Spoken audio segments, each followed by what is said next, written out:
Hello friends, आज हम Elon Kota का जेई नोट्स का रिवीजन करेंगे पीरियोडिक टेबल का। तो इसमें जो लेवाइजर ने क्लासिफिकेशन किया था वो दो टाइप्स में क्लासिफाई किया था। एक एलिमेंट्स का जो क्लासिफाई किया था वो मेटल और नॉन मेटल के टाइप का, और उनका सबसे बड़ा डिमेरिट ये था कि उन्होंने मेटल वाइड को सही प्लेस नहीं दे पाते पीरियोडिक टेबल पे। On the basis of their physical properties के बेसिस पे उन्होंने ये डिवीजन किया था। फिर आता है उसके बाद डोबेराइनर ट्रायड रूल। इसके अकॉर्डिंग उन्होंने इंक्रीजिंग एटॉमिक वेट के अकॉर्डिंग इन्होंने क्लासिफाई किया था एलिमेंट्स को, जिसमें ट्रायड रूल बनाया था, जिसके अकॉर्डिंग जो तीन एलिमेंट्स होंगे उसके फर्स्ट एंड थर्ड एलिमेंट्स का जो एवरेज मोलर मास होगा वो सेकंड एलिमेंट का मोलर मास के इक्वल होगा। इस टाइप से डोबेराइनर का इन्होंने दिया था। डोबेराइनर ने जो क्लासिफिकेशन किया था वो फिजिकल प्रॉपर्टीज और इंक्रीजिंग एटॉमिक वेट के बेसिस पे था। इसका जो मेरिट था कि इन्होंने ट्राई किया था इंट्रोड्यूस करने का एटॉमिक वेट के बेसिस पे एलिमेंट्स को अरेंज करने का। और इसका जो डीमेरिट ये था कि नॉट ऑल एलिमेंट्स, सभी एलिमेंट्स को ये क्लासिफाई नहीं कर पाते हैं इन टर्म्स ऑफ ट्रायड के टर्म में। फिर आता है न्यूलैंड्स ऑक्टेव रूल। इसके अकॉर्डिंग जो एवरी 8 एलिमेंट जो आएगा ना अगर जाता है तो उसका वो फर्स्ट एलिमेंट के इक्वल होगा, उसका जो प्रॉपर्टीज होगा on the basis of their physical and chemical properties के बेसिस पे ये डिवीजन हुआ था। इसका सबसे बड़ा डिमेरिट ये था कि ये जब नोबेल गैस जब डिस्कवर नहीं इंक्लूड नहीं किया गया था ऑक्टेव रूल के टाइम में, न्यूलैंड ऑक्टेव रूल, इन्होंने नोबेल गैस को इंक्लूड नहीं किया था। फिर आता है उसका लोथर-मेयर कर्व। लोथर-मेयर कर्व का हमेशा याद रखना होता है कि लोथर-मेयर कर्व में जो एटॉमिक वॉल्यूम जो होता है ना और एटॉमिक वेट के बेसिस पे ये डिवीजन होता है इस कर्व का।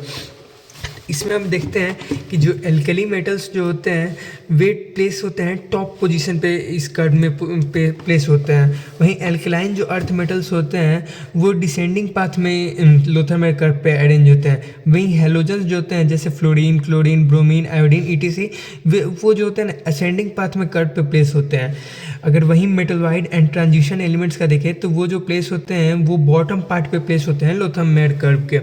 अब देखते हैं merit of Lothar Meyer curve. Merit इनका ये था कि इन्होंने फिजिकल प्रॉपर्टीज के अकॉर्डिंग उन्होंने क्लासिफाई कर दिया था एलिमेंट्स को on the basis of their atomic masses के भी अकॉर्डिंग। फिर उसके बाद मेंडलीव पीरियोडिक टेबल, इन्होंने भी पीरियोडिक लॉ को जो पीरियोडिक लॉ बनाया हुआ था जो कि उन्होंने फिजिकल प्रॉपर्टीज और केमिकल प्रॉपर्टी और एटॉमिक मास के अकॉर्डिंग इन्होंने सभी एलिमेंट्स को डिवाइड किया था। इनका जो पीरियोडिक टेबल था उसमें 63 एलिमेंट्स थे डिस्कवर किए गए थे एट दैट ओनली, और he created a periodic table by arranging the elements जो 63 एलिमेंट्स थे उसको उन्होंने अरेंज किया इंक्रीजिंग ऑर्डर में on the basis of their atomic weight के अकॉर्डिंग इन्होंने किया था। अब आते हैं नेक्स्ट पार्ट को देखते हैं। नेक्स्ट में देखते हैं कि जो उस समय जो पीरियड थे लगभग 7 पीरियड थे एंड 8 ग्रुप थे उनके मेंडलीव पीरियोडिक टेबल में। As noble gas discovered another group were introduced, कल नोबेल गैस उस समय डिस्कवर्ड हुए थे तो उसका नाम रखा गया 0 ग्रुप के नाम पे उसका रखा गया। अब देखते हैं कि जो आफ्टर उस मेंडलीव पीरियोडिक टेबल में एक चीज़ होता था, after third period every group except zero group को छोड़ के वाज डिवाइडेड इनटू 2 सब ग्रुप में डिवाइड हो जाता था। एक तो ए और दूसरा ए बी के तौर पे आप देखते ही होंगे। सब ग्रुप ए में जो होता था वो contents S and P block elements होते थे, वहीं सब ग्रुप बी में डी ब्लॉक एलिमेंट्स ही प्रेजेंट होते थे। अब इसका अगर मेरिट देखें मेंडलीव पीरियोडिक टेबल का तो इसमें होता था कि बहुत से मतलब एलिमेंट्स का जो एटॉमिक वेट के अकॉर्डिंग इंक्रीजिंग उसका जो ऑर्डर लगाया गया था वो सक्सेसफुली हो गया था, जो कि बहुत बड़ी बात थी उस समय के लिए। फिर ब्लैंक स्पेसेज इन्होंने छोड़ के रखे थे फ्यूचर के लिए अनडिस्कवर्ड एलिमेंट के लिए। ये भी एक बहुत बड़ी बात थी कि वो जानते थे कि वो एलिमेंट्स डिस्कवर होंगे और उसके लिए उन्होंने सही पोजीशन भी छोड़ के रखा था। इन्होंने जो प्रेडिक्शन फॉर न्यू एलिमेंट्स हुआ था उस टाइम देखे तो सिलिकॉन के लिए जर्मेनियम हुआ था, जिसको फिर एल्युमिनियम के लिए गैलियम, ये सब अगर ये तो ट्रिक है हमें जानने का, एक का जर्मेनियम एक का गैलियम ये सब। फिर डीमेरिट अगर हम देखें अगर इसका क्या बोलते हैं मेंडलीव पीरियोडिक टेबल का, तो इन्होंने डीमेरिट ये था कि classification was based upon atomic weight के अकॉर्डिंग क्लासिफिकेशन उनका बेस्ड था, but there was no place for isotopes. इन्होंने आइसोटोप्स के लिए अपने पीरियोडिक टेबल में कोई भी जगह नहीं दी थी, जो कि सबसे बड़ा डिमेरिट था इनका। और दूसरा डिमेरिट था कि हाइड्रोजन जो showed similar properties with respect to alkali metals and halogen. उन्होंने हाइड्रोजन जो कि एल्कली मेटल और हेलोजन से उसका जो प्रॉपर्टीज है सिमिलर होता है, पर उसका उन्होंने कोई भी फिक्स प्लेस नहीं रखा था, जो कि इनका दूसरा सबसे बड़ा डिमेरिट था। अब आगे आते हैं some elements atomic weight and their group arrangement did not match properly. उनका जो मेंडलीव का periodic टेबल था उसमें कुछ एलिमेंट्स का जो डिमेरिट, ये तीसरा डिमेरिट ये था कि वो सही सही मतलब प्रॉपरली क्लासीफाई नहीं हुए थे on that basis of physical properties के आधार पर अगर बोले तो। जैसे उससे हम लोग एनोमलस पेयर बोलते हैं, जैसे आर्गन, पोटेशियम, कोबाल्ट, निकल, ये सब जैसे ETC एग्जाम्पल्स हैं जिसको हम लोग देख सकते हैं। फिर अब हम आगे बढ़ते हैं तो इसमें देखते हैं, फिर आते हैं क्वाइनेज मेटल। क्वाइनेज मेटल में तीन कॉपर, सिल्वर और गोल्ड, यही तीन एलिमेंट्स आते हैं जो कि क्वाइनेज मेटल जिसको बोलते हैं। फिर आते हैं नोबल मेटल। नोबल मेटल हम लोग बोलते हैं सिल्वर को, गोल्ड को, प्लेटिनम को और मरकरी को। फिर आता है transuranium elements. Transuranium elements मतलब उसे बोलते हैं जिसका एटॉमिक वेट 92 से बड़ा होता है। और बियॉन्ड यूरेनियम जैसे कि Z=92, ये भी इसमें आ जाता है। फिर ब्रिज एलिमेंट्स आता है, elements belonging to third period of Mendeleev periodic table is called bridge element. जो थर्ड पीरियड से बिलोंग करता है जितने भी एलिमेंट्स, उसे हम लोग मेंडलीव पीरियोडिक टेबल में उसे हम लोग ब्रिज एलिमेंट्स बोलते हैं। अब आते हैं टाइपिकल एलिमेंट। टाइपिकल एलिमेंट्स उसे कहते हैं जो कि elements of second and third period are known as typical elements. Second period और थर्ड पीरियड में जो एलिमेंट्स प्रेजेंट होते हैं मेंडलीव में पीरियोडिक टेबल में, उससे हम लोग टिपिकल एलिमेंट्स बोलते हैं। अब देखते हैं representative of element. S and P block elements except inert gases are known as representative elements. S and P block को हम लोग रिप्रेजेंटेटिव एलिमेंट्स बोलते थे एक्सेप्ट इनर्ट गैस को छोड़ के। एक आता था फिर डायगोनल रिलेशनशिप। डायगोनल रिलेशनशिप होता है मतलब एलिमेंट्स को of the basis of the different group having similar nature of properties के आधार पर उसको डिवाइड किया जाता है। डायगोनल की मतलब डायगोनल इक्वल हो, सेम उनका प्रॉपर्टीज होता था। जैसे लिथियम का मैग्नीशियम, ये डायगोनल रिलेशनशिप है, इनका जो प्रॉपर्टीज है वो सेम है, सेम नेचर भी है। बेरिलियम, एल्युमिनियम, बोरोन, सिलिकॉन, ये एग्जाम में आने वाली चीज़ है जिसको याद रखना होता है। फिर अगर देखते हैं मोजले एक्सपेरिमेंट किया गया था। मोजले एक्सपेरिमेंट में एक्सरे ये सब था जिसमें फास्ट मूविंग इलेक्ट्रॉन को उससे पास कराया जा रहा था और फ्रीक्वेंसी सब के बेसिस पे उसमें एक ग्राफ बनता था जिसको अगर देखें तो इस टाइप से होता। तो वो ग्राफ जो कि हमें याद रखना होता है न्यू पीरियोडिक लॉ में। आज जो न्यू पीरियोडिक लॉ था वो जो था एटॉमिक नंबर के बेसिस पे सारा भी डिवाइड किया गया था। न्यू पीरियोडिक लॉ को हम लोग मॉडर्न पीरियोडिक टेबल भी कहते हैं। तो मॉडर्न पीरियोडिक टेबल में बच्चों जो भाई लोग जो होता था वो मोजले एक्सपेरिमेंट के बेसिस पे अगर बोल सकते हैं कि वो बनता था। अब आगे देखते हैं, जो लास्ट इलेक्ट्रॉन था बिलोंग टू एस ब्लॉक, वो जनरल एटॉमिक उसका जो, अब देखते हैं कि जो लास्ट एलिमेंट जो बिलोंग करते हैं ना S block, P block, D block, F block में, उसका जनरल एटॉमिक कॉन्फ़िगरेशन क्या होता है। तो देखिए एस ब्लॉक का जो होता है उसका जनरल में इलेक्ट्रॉनिक कॉन्फ़िग, पहले इनर्ट गैस का NS1 2, मतलब उसका जो इलेक्ट्रॉन होगा एस सब सेल का, उसका 1 और 2 के बीच में ही रहेगा। फिर हाइड्रोजन एंड हीलियम जो होते थे वो एस ब्लॉक एलिमेंट्स होते थे। Except hydrogen all are soft metal with low melting and boiling point. Hydrogen को छोड़कर सभी जितने भी मेटल होते हैं वो सभी लो मेल्टिंग एंड बॉइलिंग पॉइंट वाले होते हैं। ग्रुप फर्स्ट में हम बताए थे एक फर्स्ट ए होता है और एक ग्रुप 2 में सेकंड ए। इस टाइप से हम लोग मॉडर्न पीरियोडिक टेबल में डिवाइड होता है। तो ग्रुप फर्स्ट में एल्कली मेटल्स होते हैं, ग्रुप 2 में एल्कलाइन अर्थ मेटल्स होते हैं।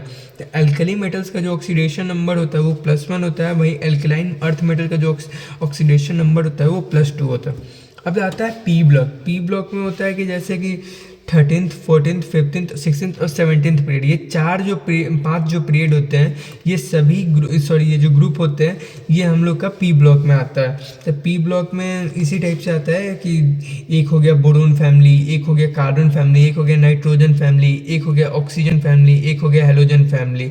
इस टाइप से पी ब्लॉक हम लोग का ख़त्म होता है। अब देखते हैं कि गैसियस जो एलिमेंट होते हैं पी ब्लॉक में वो कौन कौन से होते हैं।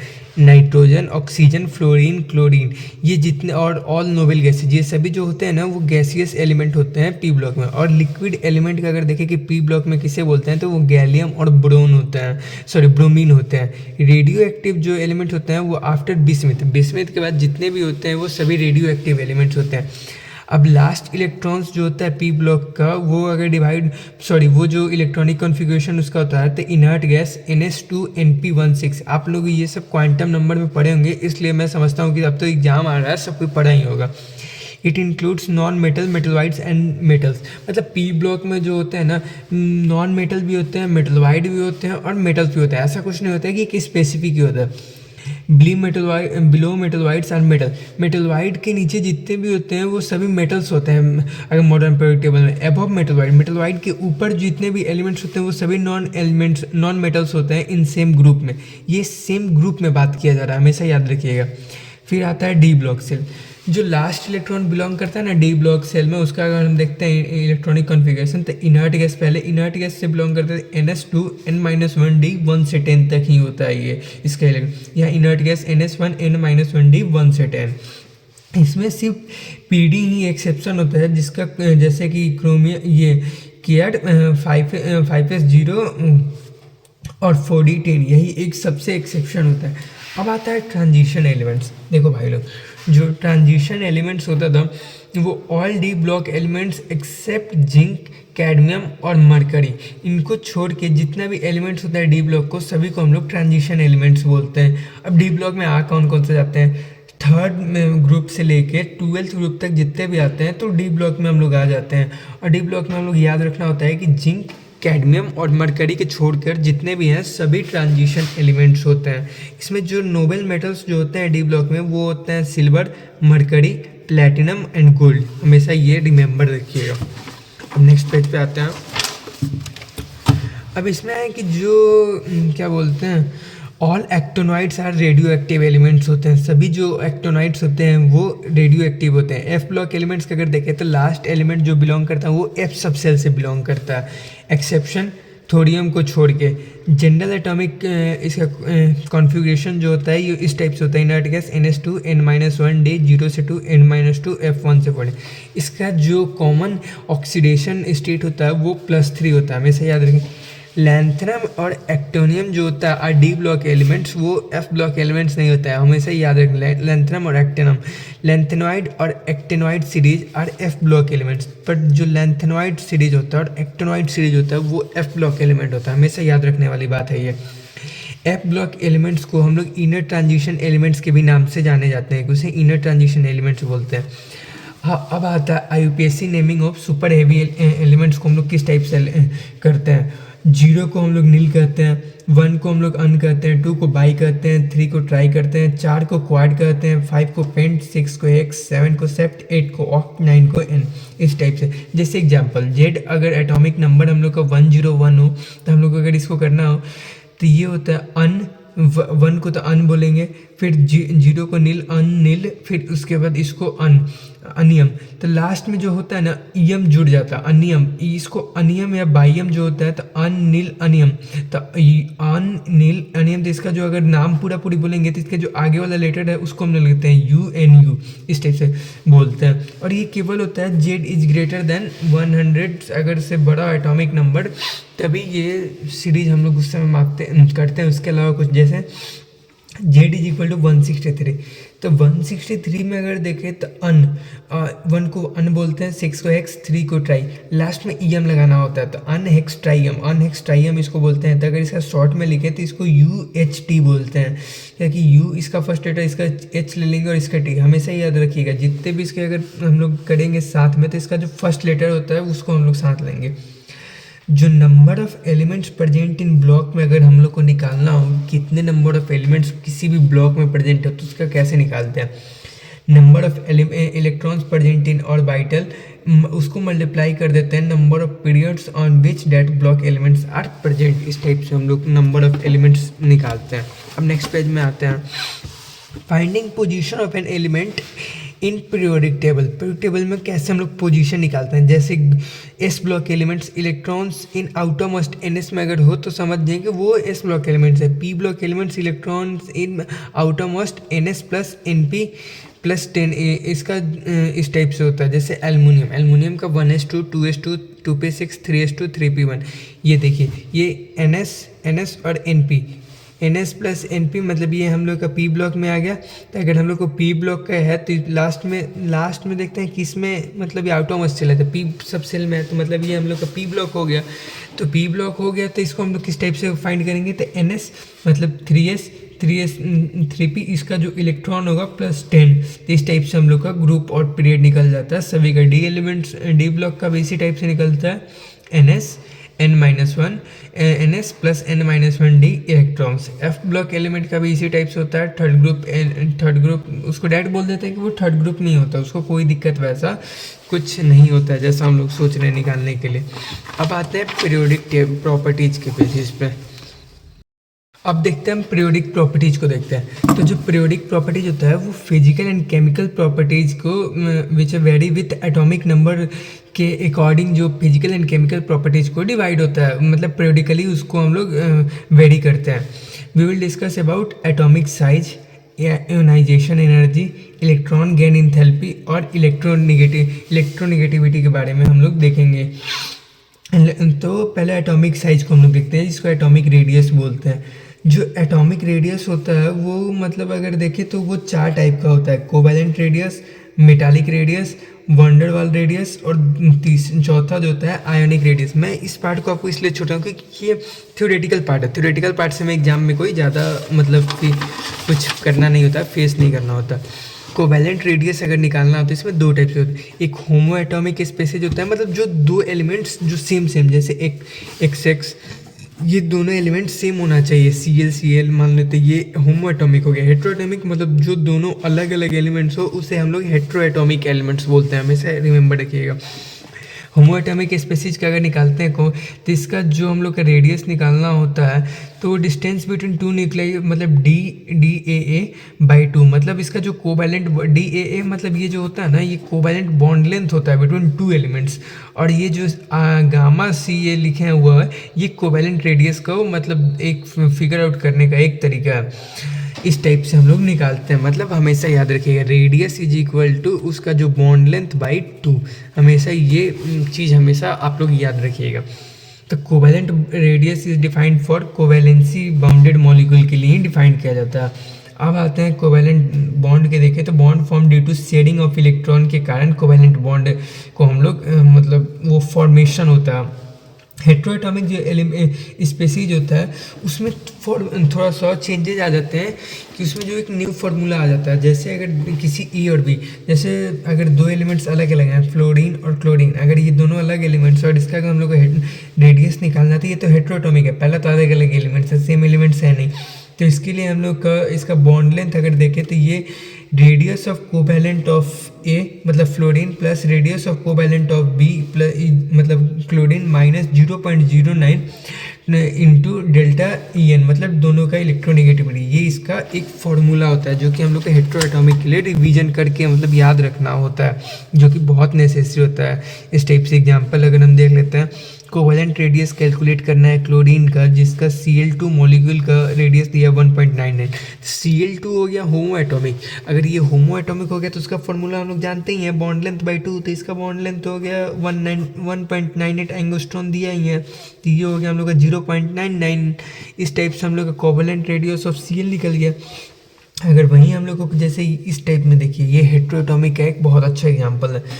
बॉन्ड लेंथ अगर दिया हुआ है हाइड्रोजन का 2 एंगस्ट्रॉन, बोरोन का B2 का 10 एंगस्ट्रॉन, उसका EN दिया हुआ है 2.1 और हाइड्रोजन का, और EN दिया है बोरोन का 3.1। तो इसका अगर हम लोग बॉन्ड लेंथ अगर देखें तो बॉन्ड लेंथ अगर देखने के लिए पहले इसका हम लोग का कोवैलेंट रेडियस नहीं, तो कोवैलेंट रेडियस हम लोग का कितना है 2 एंगस्ट्रॉन। तो covalent radius is equal to bond length by 2, तो बॉन्ड लेंथ बाई 2 प्लस इसका भी bond length by 2 minus 0.09 into delta EN का जो डिफरेंस होगा दोनों के बीच का, उसको इस टाइप से हम लोग का निकल जाता है रेडियस में। अब आगे आते हैं, अब देखते हैं जो मेटालिक जो रेडियस होता है वो मेटालिक रेडियस जो होता है वो कोवैलेंट एटॉमिक रेडियस से मतलब ज़्यादा ही होता है। वो ज़्यादा क्या एक्चुअल में ही ज़्यादा होता है। फिर इसमें देखते हैं वंडर वाल रेडियस होता है।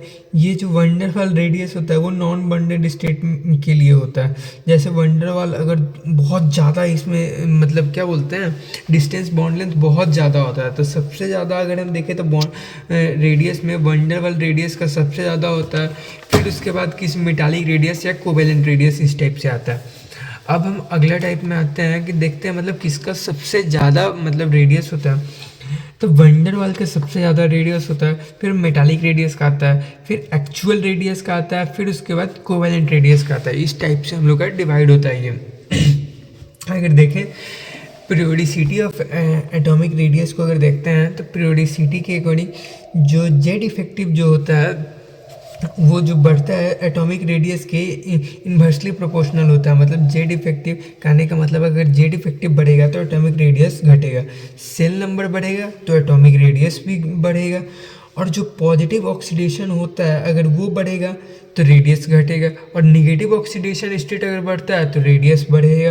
मतलब ये डायरेक्टली प्रोपोर्शनल होता है। अगर लेफ्ट टू राइट जाते हैं ना पीरियोडिक टेबल तो जेड इफेक्टिव बढ़ता है हम लोग का, ये हम लोग जानते हैं, तो जिसके कारण एटॉमिक रेडियस डिक्रीज होता है। ये उसका मेन रीजन होता है, हम लोग हमेशा रिमेंबर करने वाला चीज़ हो गया। और टॉप टू बॉटम जाते हैं तो सेल नंबर बढ़ता है जिसके कारण एटॉमिक रेडियस वहाँ पे बढ़ता है और जेड इफेक्टिव वहाँ पे कम होता है। S and P block elements पर एक चीज़ हमेशा याद रखिएगा, कोवैलेंट जो रेडियस होता है of noble gases are smaller, वो छोटे होते हैं, बट जो नोबल गैसेज का जो रेडियस होता है वो सबसे ज़्यादा होता है सभी मतलब एलिमेंट से, क्यों ड्यू टू वंडरवाल रेडियस के कारण। जैसे एस एंड पी ब्लॉक का अगर हम देखें तो नियॉन का सबसे ज़्यादा होगा lithium, beryllium, boron, carbon, nitrogen etc से। वहीं अगर मतलब देखें तो आर्गन का भी सबसे ज़्यादा होगा sodium, magnesium, aluminium, silicon etcetera से। हमेशा ये बात रिमेंबर रखिएगा। अब हम लोग थोड़ा नेक्स्ट पेज में देखते हैं। नेक्स्ट पेज में ये आ जाता है कि कंपेयर करते हैं हम लोग कि किस टाइप से एटॉमिक रेडियस का कंपेरिजन करते हैं। तो जैसे मैंने बताया था टॉप टू बॉटम जाएंगे तो इंक्रीज करेगा और लेफ़्ट टू राइट जाएंगे तो डिक्रीज करेगा। सब कुछ वही है, बस अपना ध्यान से बस अपना समझने वाला थ्योरेटिकल पार्ट के ही रूप में है।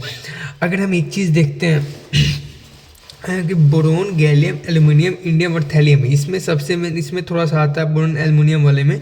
इसका अगर हम देखें तो ये जो आता है बोरोन, फिर एल्युमिनियम आता है, फिर गैलियम आता है, फिर थैलियम आता है, फिर इंडियम आता है।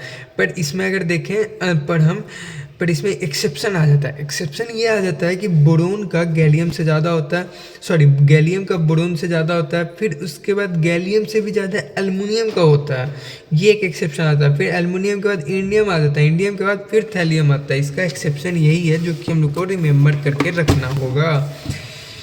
फिर उसके बाद आता है इंडियम, थैलियम, ये सब तो मैंने आपको बता ही दिया।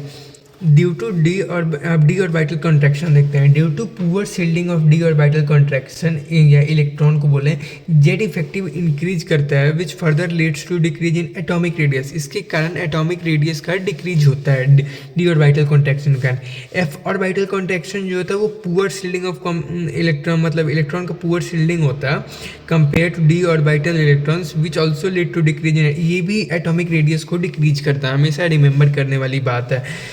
एफ ऑर्बिटल कॉन्ट्रैक्शन को हम लोग लेंथेनॉइड कॉन्ट्रैक्शन के भी नाम से जाना जाता है।